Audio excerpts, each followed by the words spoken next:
Andy and Theresa from Franklin and Hawkins, funeral directors. Family funeral directors. Family funeral directors. Yeah. And we just actually had the session, which I might see if I can edit and put online, but we just grabbed a few minutes at the end to talk a bit about funerals and funeral directing. Because part of the season, what we've been trying to do is get people having the conversation. And one of the things that I found really helpful this evening is when we've talked about, very openly about the processes involved. So would you mind, well, you can say a bit about yourself first. Okay. Once you've done that, then perhaps talk a bit about, well, what is the process for, what do you do, why do you do it, and what do you do? Okay. Share that question. So I'm Andy Hawkins. I was one of the founders of the company, probably going back some 16, 18 years now. The reason I do what I do is because I enjoy looking after people. And our job is not just looking after somebody that's passed away, it's looking after a family as well.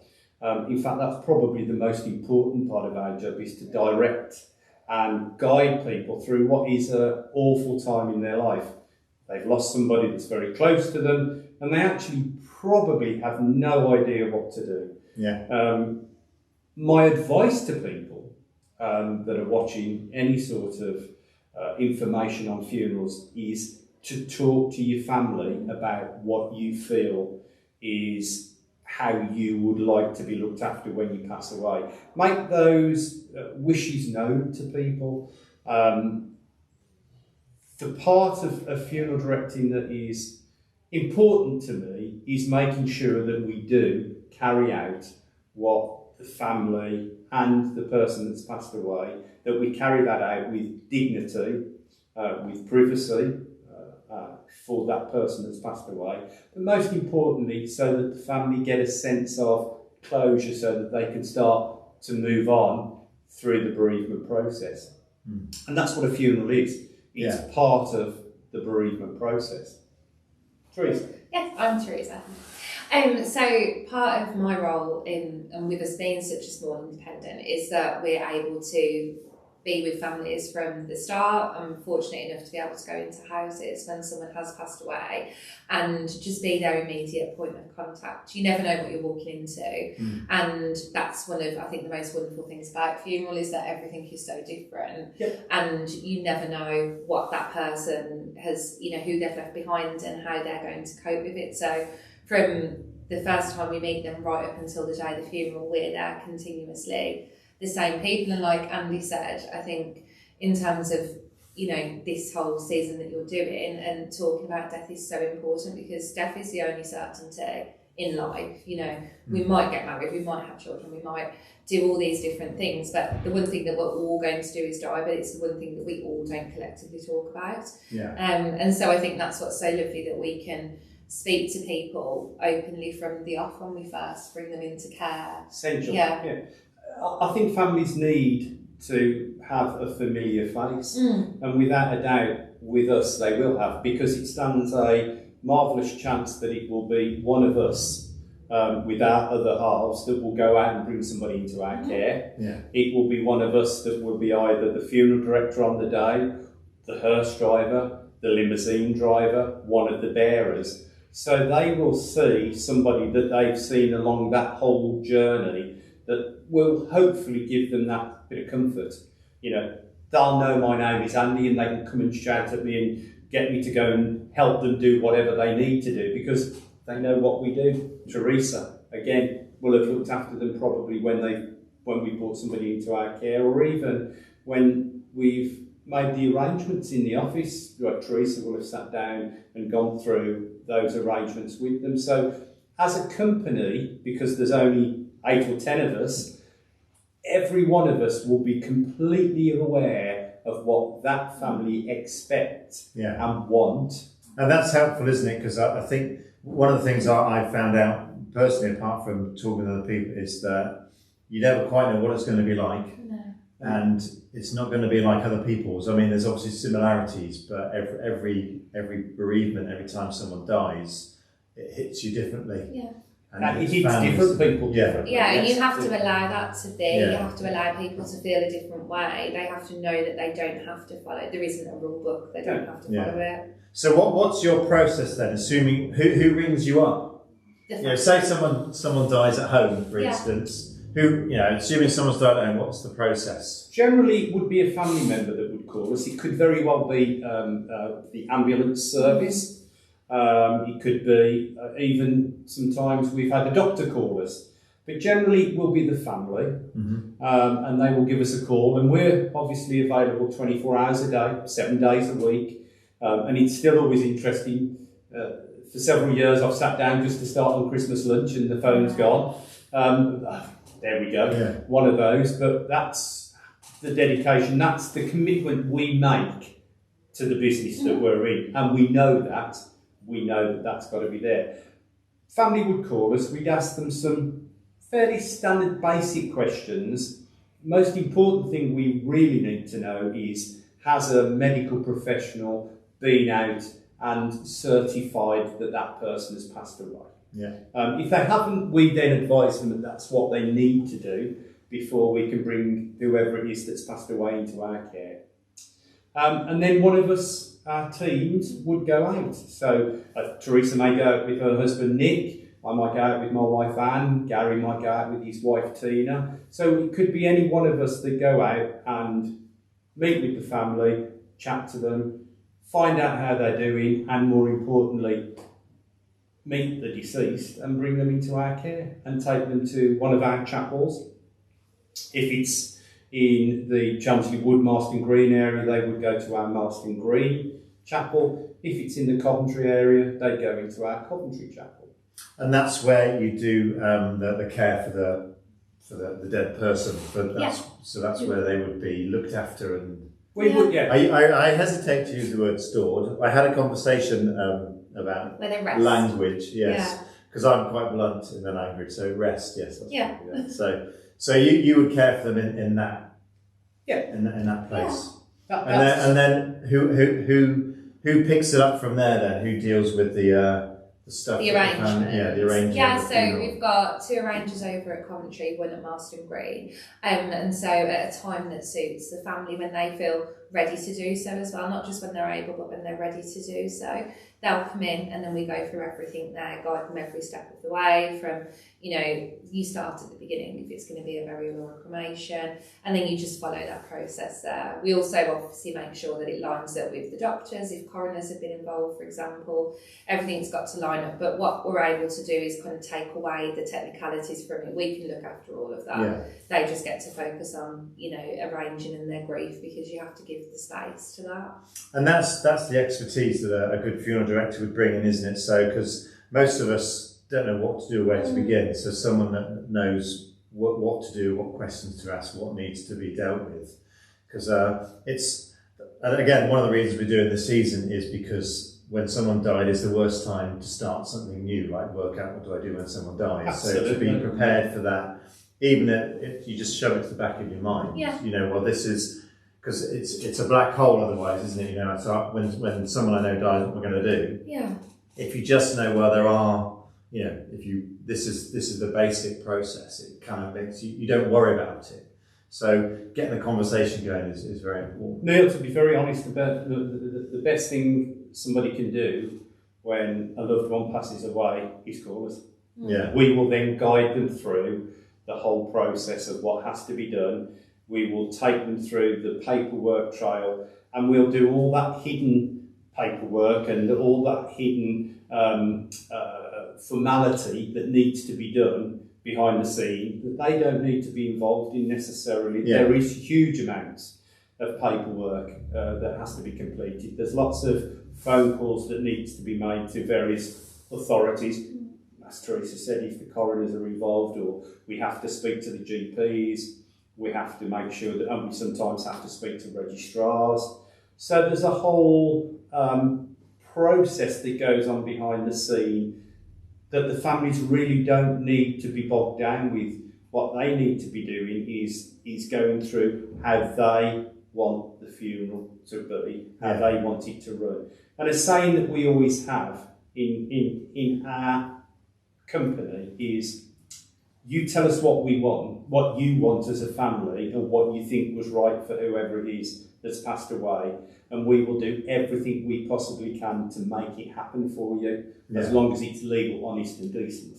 Because everybody has got a different view on how they want things to be, and that's not up to us to influence that. It's us to guide and to give them what they want. So what would your advice be then to people generally about their own funerals? I mean, would you give advice? I suppose if you're dealing with someone else's, it's follow what they've said, or talk to people that they're doing, rather than just get bogged down in it. But what would your advice be?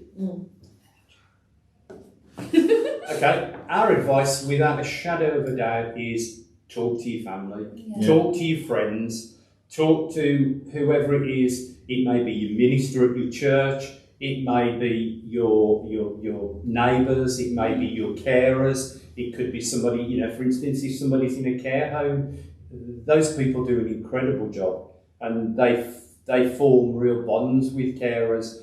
Talk to them so somebody knows what you want when you pass away, what's right for you.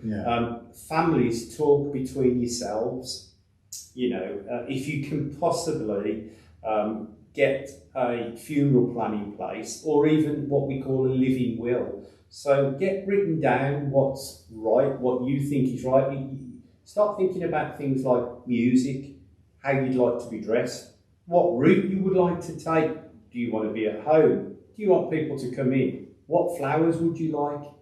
There's all these things that are available for people that actually they don't think about. I suppose what I'm saying is, chat to a funeral director and find out what you can do or what's available. And this stuff doesn't have to cost, does it? I mean, there are obviously options where you can pay in advance, but I think I'm talking with other companies as well. Most funeral directors would say, well, we're happy to store information for you as we would be. So absolutely, without a doubt, we would be more than happy if you wanted. The last person that you give this stuff to, you'd never give it to a lawyer. Because they're not watching. No. I don't say that out of rudeness or anything at all like that. I say that because a lawyer is probably somebody that will get involved with the estate long after the funeral has happened. A will isn't something that's looked at when somebody passes away. Let's think about a funeral. There's a lot of other things to be dealing with. Funeral will take place within 2 or 3 weeks of somebody passing away. It's probably not even a second thought to speak to the lawyer. They do a fantastic job when it comes to probate and sorting the will out, but they won't necessarily be the first person that will have the information on a funeral. So whereas a funeral director, it wouldn't be any good giving a funeral director your will. Make sure that somebody who's going to be involved with the administration, the way the funeral is going to run, make sure they've got either your funeral plan or your living will. What you want, get it down in writing, and then just give it to somebody like us. It's a tough conversation sometimes, but you only have to have that conversation once you've told somebody. I've had the conversation with my parents once. They've told me what music they want. They've told me little bits and bobs, and that's it. We don't need to talk about it. And we've had this conversation generally. I mean, you don't even if you're really uncomfortable, you just say to people, "It's in that envelope." In that drawer. So if it's something you're not comfortable talking about, but I think all of us, and virtually every time we talk to people, the best thing you can do is talk about it. And then forget it. Because you don't have to talk about it all the time, because that'd be weird.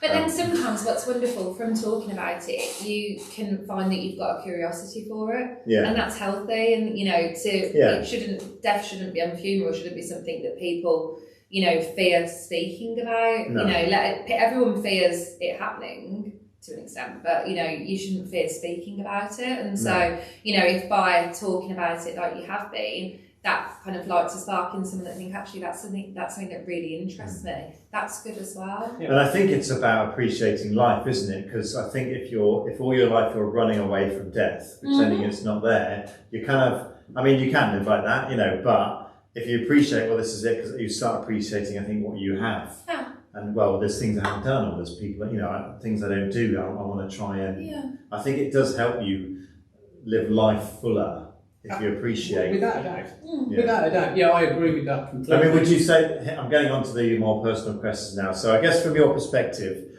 would you say being in the line of work you're in, how does that affect the way you see life more generally? Does it, or is it just like, this is a job? Oh, yes. I mean, I live life to the full. Very much thinking of the amount of, thinking about the amount of people and families that we look after, where somebody's retired and they've been retired 12 months and all of a sudden they've passed away. Live life like it's your last day, every single day, and that's how I look at things.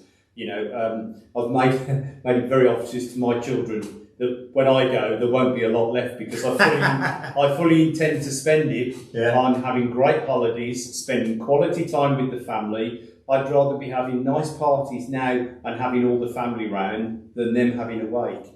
So for me, you know, it's over the years, I've seen some horrendously sad cases, and you've got to live every day as though it's your last. And that's what I do. I'm very fortunate. I'm in a profession that I love and that I don't really want to retire from.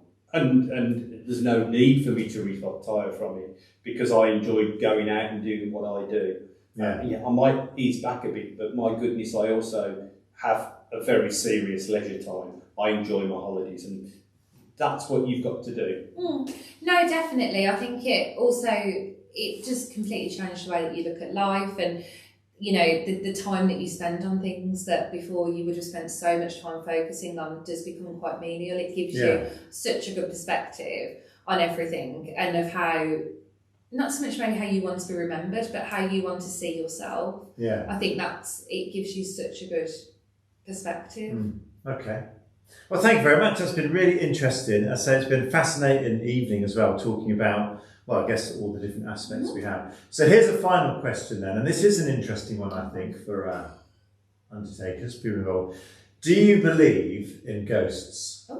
Oh, absolutely, 100%. Yeah. I mean, I'm probably the one at work that's more, or has had more experiences than anybody, but without a shadow of a doubt, and I've got no fear of ghosts, because people aren't here when they're alive. If they hadn't harmed you then, they're not going to harm you when they've gone over to the side. So yes, without a doubt, lots of experiences. It's a whole different talk that I would. Do. Perhaps we've got a paranormal investigator coming to in a few weeks. I've been on several. I've been to several of these haunted experiences and love them. Absolutely love them. And I hope, and I really do hope and believe that when anything happens to me, I am able to communicate with this plane that we're currently on.